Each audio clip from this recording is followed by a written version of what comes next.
नौजवान था और यतीम भी था। शौक बन गया दीन पढ़ने का। मोहल्लेदार इलाके वाले कहने लगे कहाँ से कमाएगा, ना बाप है ना माँ है ना घर है, कहाँ से। हजरत रूमी कहते हैं नौजवान ने जंगल में झोंपड़ी लगा ली।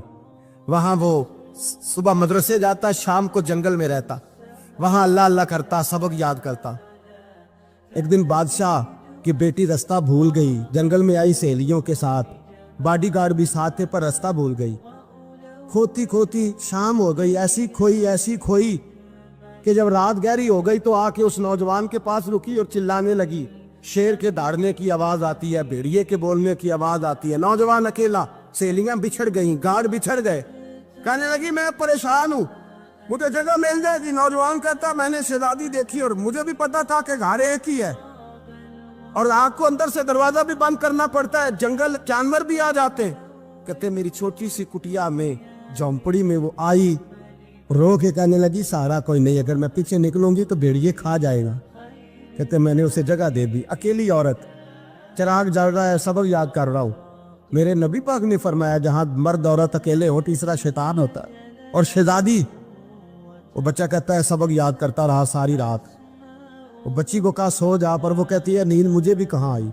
ऐसे मौकों पर नींद, सारी रात सबक याद करता। थोड़ी थोड़ी देर के बाद चिराग जलता तो उस पर उंगली रखता, हाथ जलता तो पीछे खींचने, फिर दूसरी उंगली रखता, थोड़ी देर के बाद जलता तो खींचने, हाथ सारा जल गया।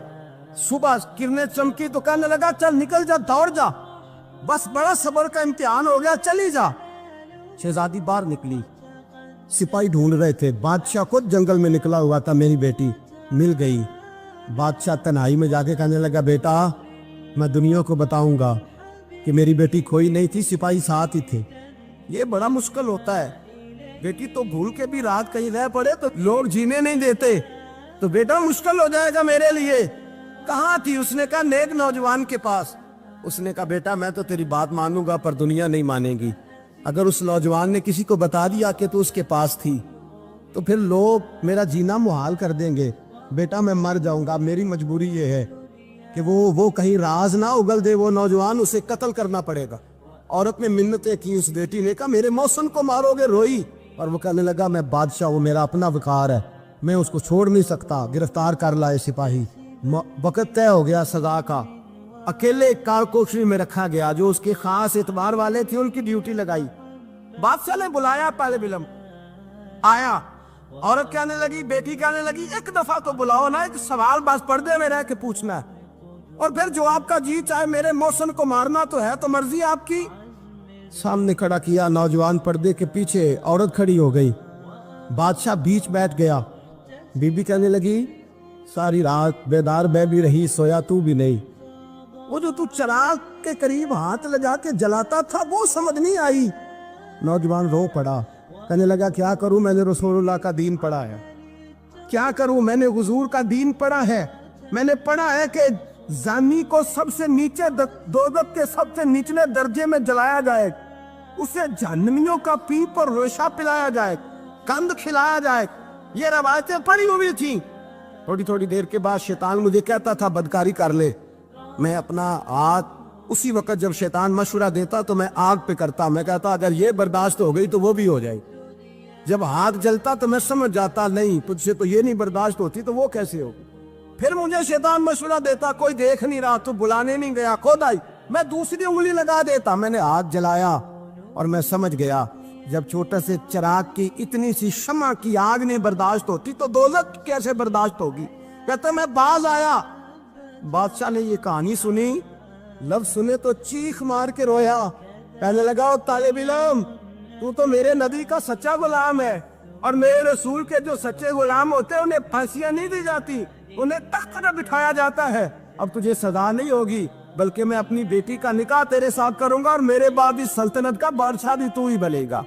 अब वो नौजवान वहां नारे लगा रहा है, कहता लोगों तुम मुझे कहते थे दीन से क्या मिलता है, दीन से तो अल्लाह तख्त व ताज भी अता फरमा देता है। अगर नौजवान शर्म व हया वाले बन के रहे अल्लाह सारी इज्जतें दे देगा। देखे ना अल्लाह के फजल से इज्जत मिलती है, और जब कोई इज्जतदारों जैसा काम ही ना करे। एक बात और अर्ज करनी है पर वक्त थोड़ा रह गया। जवानों, मैं ना जब कभी परेशान होता हूँ ना तो मैं ये वाली बात खोल के पढ़ता हूँ वाला, ये बात ढारस बनाती है, ढारस तवानाई देती है, पूरा मजमून बांधा है। आला हजरत कहते हैं बेरूपिया था, मदारी, रूप बदल बदल के दिखाया करता था, बादशाहों से इनाम लेता था। एक दिन औरंगजेब आलमगीर के पास आ गया, कहने लगा मैं रूप बदलूंगा, अगर आप पहचान ना सके तो मैं इनाम लूंगा। आपने फरमाया मैं कोई ऐसे वैसा बादशाह नहीं, कहा मुझे धोखा देना मुश्किल है। कहा नहीं, मैं रूप बदलूंगा। हजरत औरंगजेब आलमगीर बड़े नेक बादशाह गुजरे, बड़े परहेजगार। वो बेरूपिया कहने लगा मैं रूप बदलूंगा, आप नहीं पहचान सकेंगे। फरमाया चल जितना तेरे अंदर जोर है लगा ले। हजरत ने ऐलान किया कि मैंने फौजी भर्ती कर दे, 2 माह के बाद टेस्ट होगा। वो 2 महीने दौड़ता रहा, रंग रूप बनाता रहा, आया टेस्ट देने, 2-3 सिपाहियों का इम्तिहान लिया, उसकी बारी आई तो 10 रुपए दिए, कहने लगे तेरे आने जाने का किराया मैंने तुझे पहचान लिया है। कुछ दिनों के बाद जाने लगे सफर पर, तो भिखारी आ गए खैरात मांगने। उसने भी सारे मुंह पर स्याही मार ली, कपड़े फाड़ लिए, सर के बाल मुड़ा लिए, पगे तक कटा ली, बदरंग होके आया। कासा आगे किया तो हजरत ने 10 रुपए डाले, कहने लगे तेरे आने जाने का किराया मैंने पहचान लिया है। कुछ दिन गुजरे तो टीचर की जरूरत थी, उसने मुंह से बड़ी कर ली, दाढ़ी नकली लगा ली, सर पे जिना कैप पहन ली, एक शेरवानी ले ली और हाथ में छड़ी पकड़ के आया। कहने लगा मैं उस्ताद हूँ, 2-4 बंदों का इम्तिहान लिया, उसकी बारी आई तो 5 रुपए दिए, 10 रुपए दिए, का तेरा किराया मैंने पहचान लिया।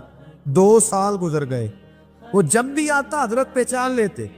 एक दिन सफर पे जा रहे थे, बहुत बड़ा लश्कर था, जिहाद करने जा रहे थे औरंगजेब आलमगीर। तो देखा एक पहाड़ी है, पहाड़ी पे लोग जा भी रहे हैं आ भी रहे।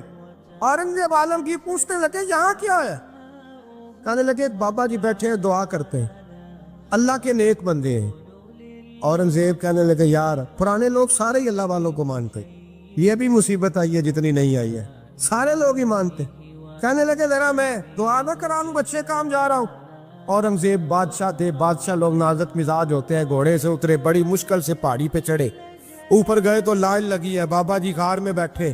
कहने लगे मैंने मिलना, मैं औरंगजेब हूँ। उन्होंने कहा हमारा बाबा उस तरह का पीर नहीं कि अमीर आए तो रंग और हो, गरीब आए तो और हो, यहाँ अगर मिलना है तो लाइन में लग जाओ, सब एक जैसे। अब लाइन में खड़े हो गए, 50 आदमी आगे थे, कहते हैं 51वां नंबर था। थक गया धूप में खड़ा खड़ा। जब मैं पहुंचा गार के दाने तो मैंने बाबा जी के चेहरे पे नजर डाली तो बड़ा नूरानी चेहरा, बड़ी खूबसूरत लबो लहजा।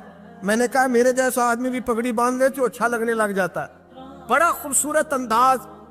कहते हैं मैं उनके पास अत्ताहियात की हालत में बैठ गया। मैंने कहा हुजूर मैं जा रहा हूँ जिहाद करने, दुआ करना। बुजुर्गों ने हाथ उठाए, अल्लाह इसकी मदद फरमा, दीन को गलबा अता फरमा, इससे दीन का सच्चा पक्का सिपाही बना। फिर थपकी दी, 2-4 नसीहतें निकाल डाली, देखना जुल्म न करना, ज्यादती न करना, जब तू जीत खर न करना, गुरूर न करना, नसीहतें भी कर दी। कहते अब जब मैं उठा तो 2-4 दिनार बतौरे नजराना मुसल्ले के नीचे रखे और उल्टे कदम जब मैं गार से उतरा, उन्होंने रुमाल झाड़ा और उठ के खड़े हो गए। कहने लगे आज नहीं तूने पहचाना, आज नहीं तूने पहचाना, मेरा इनाम बनता है, आज नहीं पहचाना, ला पैसे। औरंगजेब कहने लगा यार तूने हद कर दी, कहाँ चढ़ा कहाँ खड़ा रहा, धूप में थक गया, कमाल कर दी भाई तूने। बता तू क्या लेगा, अब तू जल्दी बता, वो कितने लोग पीछे धूप में खड़े हैं, लश्कर सारा खड़ा है, क्या लेगा? उसने कहा सबसे कीमती हीरे वो है जो तेरे सर के ताज में लगे हुए, मुझे तेरा ताज चाहिए। ओ भाइयों सुनना और याद रखना, मेरे आला हजरत कहते हैं बादशाह ने सर के ऊपर से ताज उतारा, बहरूपिये के कदमों में रखा और कहने लगे ये ले, और ये तो तेरा मांगने पर मैंने दिया है ना, मैं वापस आता हूं तो आना मैं अपनी मर्जी से भी तुझे दूंगा। तूने औरंगजेब जैसे बंदे को धोखा दिया, आना मैं उस वक्त भी दूंगा। वो देख बस बात खत्म हो गई, हद हो गई। देखकर कहते हैं जब मैं पलटा ना वापिस, बहरूपिये ने आवाज दी बादशाह ठहर जा।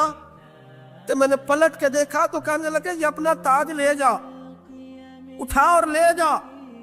मैंने कहा 2 साल बीत गए तुझे मेहनत करते, आज काबू आया तो ले जाओ। कहने लगा ले जा, मसला समझ में आ गया। मैंने कहा मुझे भी तो समझाना।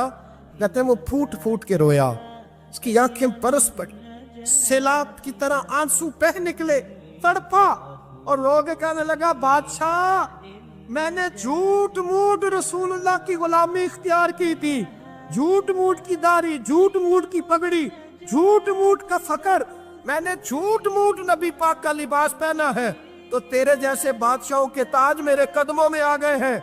अगर मैं सचमुच रसूलुल्लाह का गुलाम बनूंगा तो अल्लाह क्या कुछ अता फरमाए, अल्लाह कितनी नेमतों से नवाजे। मेरे आला क्या फरमाते हैं, आला हज़रत फरमाते हैं फरिश्ते भी करते हैं ताज़ीम मेरी। कौन जी? अल्लाह। ऐसा अकीदा भी कम मिलेगा जो बरेली के इमाम का अकीदा है, ऐसा भी कम। कहते हैं फरिश्ते भी करते हैं ताज़ीम मेरी। क्यों? फरमाने लगे फिदा हो के उन पर ये इज्जत मिली। बगदाद के एक दरवेश आलिम थे, तो वो जब भी नमाज पढ़ाते ना तो किसी ताजर की 2 बीवियों के बारे में दुआ मांगते। तो जो है मेरी बात पर, नमाज पढ़ाते तो कहते अल्लाह उस ताजर की 2 बीवियों को अपनी खास रहमतें अता फरमा।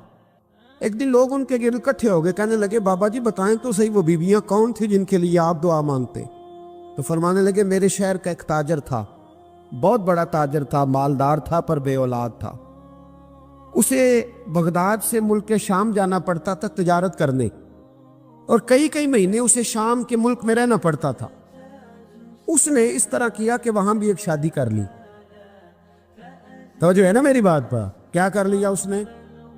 दूसरी शादी करना मर्द के लिए जायज़ है, तीसरी करना भी, चौथी करना भी भैया का वक्त, मगर अगर इंसाफ कर सके तो। अगर चारों में हम ना आधा मसला सुनते हैं और आधा ही बयान करते हैं, अगर इंसाफ ना कर सके फिर उसके लिए 4 जायज़, फिर वो एक ही रखेगा। तो अजीज दोस्त, दूसरा निकाह कर लिया, शादी हो गई। अब वो वहां कुछ ज्यादा वक्त गुजारने लगा, मालदार आदमी था, बीवी को मकान भी लेके दे दिया। अब वो जरा देर से आता वापिस, और जब आता भी तो उसके वो वाले अंदाज ना होते जो पहले हुआ करते थे। अब बीवी से बड़ा जासूस भी कोई नहीं होता, उसको तो पहले पता चल जाता है कि माजरा क्या है, उसे बड़ी खबर होती है। तो उसने महसूस कर लिया कि बदले बदले से मेरी सरकार नजर आते। वो कहने लगी अब के जब आता जाता है तो इसके हालात कुछ बदले बदले से हैं, माहौल कुछ और है।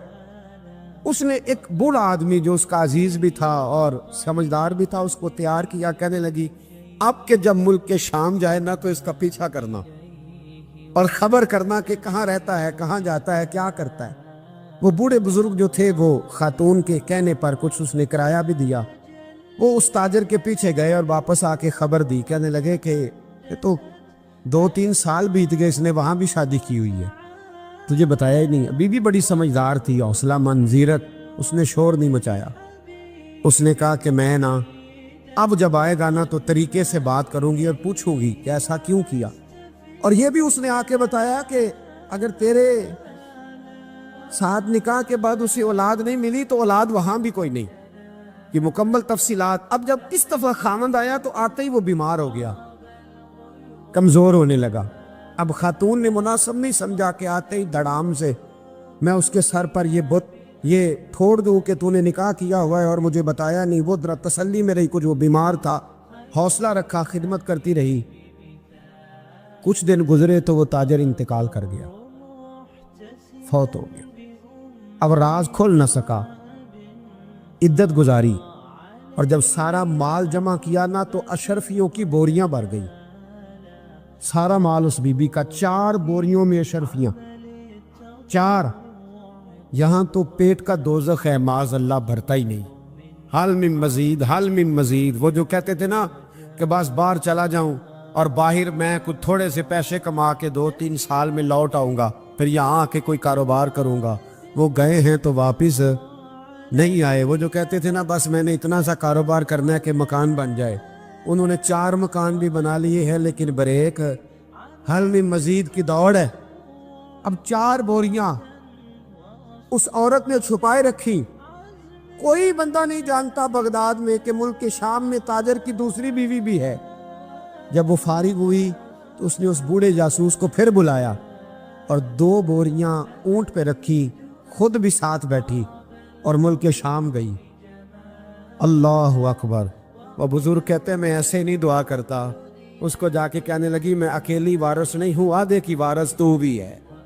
मैं अकेली वारिस नहीं, ये तकसीम विरासत है, आधी की वारिस तू भी है। तो रख अपने पैसे, मुझे पता है उसने निकाह किया था पर मुझे बताया नहीं था, तो रख अपने पैसे, मैं तुझे दे रही हूं, आधे तेरे हैं आधे मेरे हैं। उसने नजर उठाई तो रो पड़ी, कहने लगी नहीं अब ये सारे तेरे ही हैं, اگر تو اللہ سے ڈرتی ہے تو میں بھی رب سے ڈرتی ہوں، اگر تو مصطفیٰ کریم کا کلمہ پڑھتی ہے تو میں بھی اسی نبی کی ماننے والی ہوں۔ کہا بات کیا ہے، میرا کیوں ہے سارا؟ تو وہ خاتون کہنے لگی وہ 2 سال 3 سال سے میرے ساتھ نکاح تھا اور اس نے بتایا تھا مجھے کہ میری بیوی بھی ہے، اور میں غریب تھی تو میرے والدین کو بھی بتایا تھا کہ میری دوسری شادی ہے۔ یہ مکان اس نے مجھے لے کے دیا تھا، میرے تمام اخراجات وہ پورے کرتا تھا، نان و نفقہ کا خیال رکھتا تھا، لیکن اب کہ جب وہ آیا تو وہ بیمار تھا۔ اس نے مجھے بتایا کہ مجھے طبیب نے بتایا ہے کہ میں شدید بیمار ہوں، شاید بچ نہ سکوں۔ تو کہنے لگی وہ مجھے کئی لاکھ روپے بھی دے گیا اور جاتے دفعہ مجھے طلاق بھی دے گیا، فارغ کر گیا۔ کہنے لگا تو جہاں چاہے میرے بعد نکاح کر سکتی ہے، اور کہنے لگا میں چاہتا تھا پہلی بیوی کو بتا دوں، موقع نہیں بنا اور اس کا دل نہ ٹوٹے، بتا نہیں پایا، لہذا وہ مجھے ڈھیر سارے پیسے دے چکا ہے، سارا میرا حصہ مجھے پہلے سے دے چکا ہے۔ میری بہن اب یہ 4 بوریوں میں سے 2 میری نہیں بلکہ 4 کی 4 ہی تیری ہے، تو ہی اس کی حقدار ہے۔ تو بزرگ کہتے ہیں مجھے بتاؤ جن کے اندر اس قسم کے تقوی کی جھلک ہو ان کے لیے ہر نماز کے بعد دعا مانگنی چاہیے کہ نہیں مانگنی چاہیے؟ حضرت عمر کے زمانے میں ایک نوجوان تھا، نیک تھا، مسجد جایا کرتا تھا رات کو۔ تو مسجد جا رہا تھا تو رستے میں ایک عورت نے دعوت گناہ دی، ابن عساکر نے اس کو لکھا ہے۔ تو نوجوان تھا، خواہشات تھی، کچھ طبیعت مائل ہو گئی، ابھی ادھر جا ہی رہا تھا کہ کسی نے آیت پڑھ دی والی من خاف مقام ربی جنتان، جو رب کے سامنے کھڑے ہونے سے ڈرے گا اللہ 2 جنتیں دے گا۔ واقعی ڈر گیا، وہ واقعی ڈر گیا، اتنا ڈرا کہ بے ہوش ہو کے گر پڑا۔ بیماری سے لوگ بے ہوش ہوتے ہیں، پیسے ڈوب گئے بے ہوش ہوتے ہیں، بچے کے غم میں بے ہوش ہوتے ہیں۔ سچ بتاؤ کبھی خوف خدا سے بھی بے ہوش ہوتا کوئی دیکھا ہے؟ ہمارے ہاں تو روز مرہ ہی نہیں ہے بھائی، اور بڑی باتیں ہیں بے ہوش ہونے کی، ڈرنے کی، غش کھانے کی۔ بے ہوش ہو کے گر پڑا، بوڑھے باپ کو کسی نے بتایا بچہ بے ہوش پڑا ہے، اٹھا کے گھر لائے، گھر لا کے کہا بیٹا کیا ہوا؟ نوجوان ہے، چڑھتی جوانی ہے پر پاکیزہ بڑی ہے۔ کہنے لگا ابا جی گناہ کی طرف چلا گیا تھا پر میں نے آیت سن لی جو اللہ کے سامنے کھڑے ہونے سے ڈرے گا رب 2 جنتیں دے گا، میں ڈر گیا تھا، رب واقعی 2 جنتیں دے گا۔ باپ رو پڑے، ابا جی کی آنکھوں میں آنسو آئے اور کہا پتر اللہ بڑا مہربان ہے، اس کے وعدے سچے ہیں، واقعی 2 جنتیں دے گا۔ اس نے پھر ایک چیخ ماری اور اس طرح کی ماری کہ اس کی روح ہی پرواز کر گئی، روح ہی پرواز کر۔ کشتگان نے خنجر تسلیم را، عشق کی خنجر سے قتل ہو گئے لوگ۔ صبح حضرت عمر کو پتا چلا کہ انہوں نے تو رات جنازہ بھی پڑھ دیا، تدفین بھی کر دی۔ جناب عمر فرمانے لگے اتنا نیک نوجوان خوف خدا سے دنیا سے چلا گیا، مجھے کیوں نہیں بلایا میں جنازہ پڑھتا؟ فاروق اعظم فرما رہے ہیں میرا شوق تھا میں اس کا جنازہ پڑھتا۔ کہ حضور